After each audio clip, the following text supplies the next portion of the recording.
Bortle here. Actually, my name is Jordan. I'm here helping Bortle today. We had a regionals here in Salt Lake. What's your name? What you play? My name's Marvens, Cadet. Played Infernoids. Pure Infernoids. Infernoids? Infernoids. What place did you get? I got 4th place. Oh, okay. Let's see the spice then. Let's go. So main card, main summon of the deck is Degatron. So you play, it's of course at 3. Sends from deck to graveyard and it gains the effect. Best card in the deck. A lot of times I'll even summon it, send Deviati just to protect myself from hand traps, and then go with the imagination or monster gate just to make sure it goes through, and it did its job. Good card. As far as the 2s, played the 2 Entras. All of the little ones have the DD Crow effects and Entra bounces. So cards like Thunder the Dragon Colossus, or a lot of times I would bounce the Dingirsu because of the protection effect. Oh, that's nice. So that aspect, it did its part. It was a good card. Yeah. Then going to the 2 ofs, then the 2 Satamas, Broken. Battle, you attack. At the end of the battle phase, you banish a card on field. So it's extremely good. Gets over the Blackluster Link monster. Oh, there you go. Yeah, so this is awesome. Really did its job. And then the 2 Patrouiller pops a spell or trap card. And then the big ones, the 2 Anunku and the 2 Deviatis. Anunku is a Dark Hole, summons, Dark Holes everything except itself. And then you have the Deviati, which is pretty much the Heavy Storm, summons and destroys all spells and trap cards on field. Okay. And then going to 1-offs, you got the Tundo, the Permias. Permias bounces a set card. The Tundo can attack twice in a row. You got the Harmadic, and you got the kind of the brick, the Sajet. Is mainly for the Void Fist. Okay. So that's with the monsters. Okay. And there's 17 monsters in the main deck. Okay. So 1-ofs, you got the Terraforming to search out the Layer of Darkness. Only target. You got the Reasoning. That card's the nuts. Reasoning. Oh my gosh. Today I got Christia off of it. Opponent actually kind of assumed I played Christia, but... Oh, that's weird. Yeah, but he tried to... He was gonna call Christia's level. Oh, jeez. Luckily he did. He called the 1 and I got the Christia. He was sad. Okay. It went through. And you got the card destruction. So these are all the 1-ofs. Okay. And then 3-ofs, you got the Layer of Darkness. Amazing card. This is probably one of the reasons I'm playing the deck. It's so good, so broken. Gets over any problem monster you could think of. Distribute it off, and it's cost. So. Oh, there you go. That's good. Usually your opponents are just looking at you like, man, like, they can't do anything. Right. And then you got the 3 Extravagance. How did that card do for you? This card, it probably resolved 2 times all day. Every time I activated it, it got ashed. Oh, see, there you go. But that was their demise. If they only knew, they ashed Extravagance. So I was happy. It did its job. There you go. Just bait out ash. And then probably the most broken spells in the deck. They're all broken. All the spells are broken. They're all power cards. You got the 3 Void Banishment, and you got the 3 Void of Imagination. Void Banishment searches for the void spells. And it also has the second effect where if it battles, if an Infernoid monster battles an opponent's monster while this is on field, you can just banish this card and the Inferno monster, and then banish your opponent's monster. So that effect came up maybe twice today. Okay. And then it's also used to search the imagination, the next best card. When you resolve this card, it's over. All day I've been resolving it.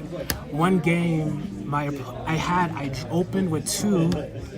My opponent stopped the 2, and then I searched the 3rd one, and I activated it. It was broken, so he stopped 2 imaginations. He knew about Infernoids. Yeah, he stopped the 2, and then I was able to resolve the 3rd one, and it was over. Yeah, there you go. It was awesome. And then you got the 3 Monster Gate, broken. And then, as far as spells, that's all the spells. And then, as far as traps, you got the Void Feast, just 1. The card's broken. It's awesome. A lot of people that made me go first. I was fortunate to have the Void Banishment to search it out and phase, to search it out and then set And then If it's still on field, the standby phase is activate centigrade, special summon, 2 Decatrons, the Sajet, and just go off. yeah, and even if they break the board, my turn comes. If I get a turn, it's over. Usually when I get my turn, I just OTK. So Feast is awesome. Okay. Evenly matched. Okay. I apologize. Was this a go in second deck? This is the going second deck. Okay. We've been going second, and we win going second. How many dice rolls did you lose? I lost 3. Okay. So you won every single Everyone one? went first. They wanted to go first, of course. Okay, there which you was go. fine. That was the plan. All right. And Evenly did its job. Let's see the extra deck. So actually, you gotta bling it out. Got the Tiara. Okay. Awesome card. When summoned, usually you're only using the first 2 sequences. You have to have at least 6 materials or 5 materials. But when it's summoned, the effect I was doing was sending 3 from extra deck to the graveyard, and that's both sides, so my opponent and myself. And then you would mill the top 3. So this card is amazing. Also, it's good. A lot of people impermanence it, which is fine. Doesn't matter. It's extra. But this is like the main card in extra deck.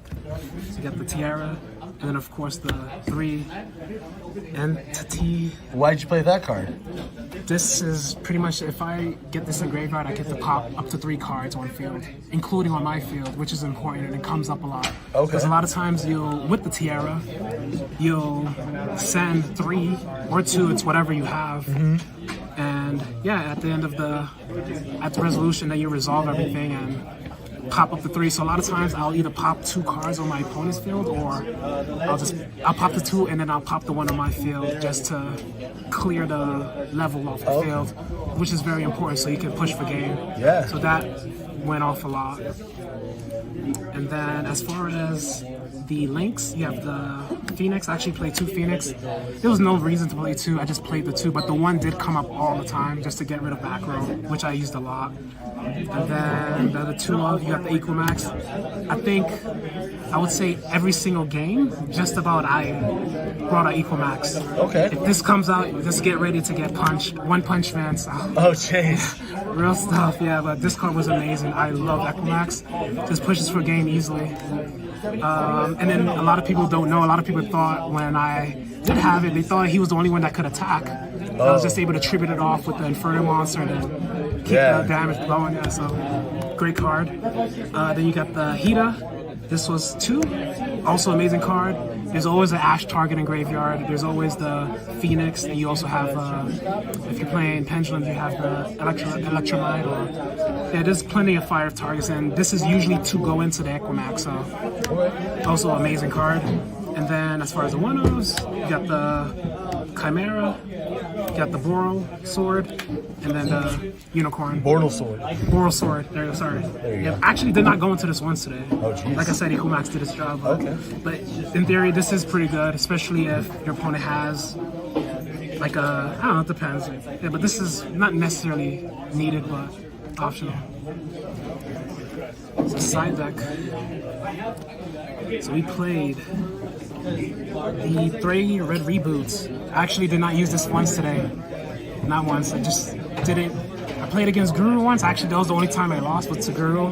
This would have been nice against the Guru matchup. But he actually beat me with Necro Valley. Oh, so that was actually, that was strong, but that was a good game. Then you got played the 3 Dark Ruler No Mores. I played against Pendulum, and I did open up with this, and this actually helped a little bit. In the future, I don't know, this is still on the fence as far as keeping, but it's alright. 3 Twin Twisters just for back row removal. And then when my opponents made me go first, oh man, they don't know, but we prepared for it. We played the 3 Judgments. Uh-oh, Solemn at 3. Played the 3 Solemns, and then we played 2 Christia. Whoa, what does that card do? We played... Why are you playing that card? So Christia, your opponent cannot special summon, or both sides, neither players can special summon. Usually you'd get this off with the Monster Gate or Reasoning. Okay. So no one sees this coming. When you get, I summoned this, actually got top 4 because of this card. Just brought it out against Orcus and he couldn't get over it, just won. And then I think it was like match 2 against Orcus. The same thing, yeah, against Orcus, yeah, both times, yeah. They just lose, they need an out. Unless they have if they don't have impermanence, GG. Okay. But phenomenal. Glad I put them in. As far as the judgments, actually did not see them. Oh. Did not see Judgment once, but in going first, Just in case. it's Judgment, you know? Yeah. You play going first. It's a 3 for a reason. And yeah, and then the last one, Spell Canceler, in case I played against Sky Striker. Actually did not play against Sky Striker, but I was ready for them. All right. Any shout outs you want to give? Shout outs to my wife, of course, Morgan, love you. She's allowed me to come here. And shout out to everyone here in Utah. Shout out to Game Haven, Sandy, for hosting, for having a regional. Shout out to you. Thank you for doing the profile. Shout out to everyone here in locals. I guess it's regional, but it is a local. Besides that, All right, Marvens. Hey, congratulations on your top 4 victory, all right, buddy? thank you so much. Appreciate it.